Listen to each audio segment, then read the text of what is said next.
আমাৰ ইয়াৰ পৰা ক'ৰবালৈ যাবলৈ হ'লে মানে টাইমিঙতকৈ আধা ঘণ্টা আগতেই ওলাব লাগিব কাৰণ বাছকেইখন যে ৰখি ৰখি ইমান বেছি আমনি লাগে।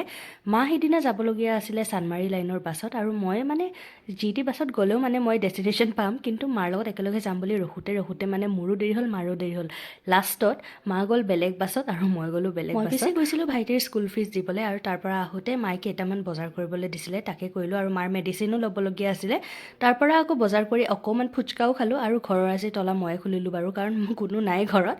মাতো আহি পোৱাই নাই, মা ঘৰত নাই। আজি কাটিঙো মই কৰিব লাগিব, শ্বপিঙো মই কৰিব লাগিব আৰু বনাবও ময়ে লাগিব, নহ'লেতো মায়ে কাটা কুটা কৰি দিয়ে কাৰণ মই কাটিঙত একেবাৰে বেয়া, অকল বনাবহে পাৰোঁ। ইফালে আকৌ গোটেইখিনি হোৱাৰ পিছত মাও আহি পালে।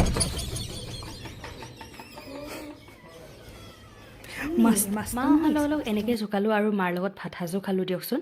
আৰু আজি মই বনাইছিলোঁ শাক ভাজি, লগতে মাৰ ফেভৰেট ৰঙালাওৰ চব্জি আৰু বেবী পটেটো ফ্ৰাই আৰু লগতে দালি। চ' ভিডিঅ'টো আজি ইমানেই আছিলে, সকলোকে বাই।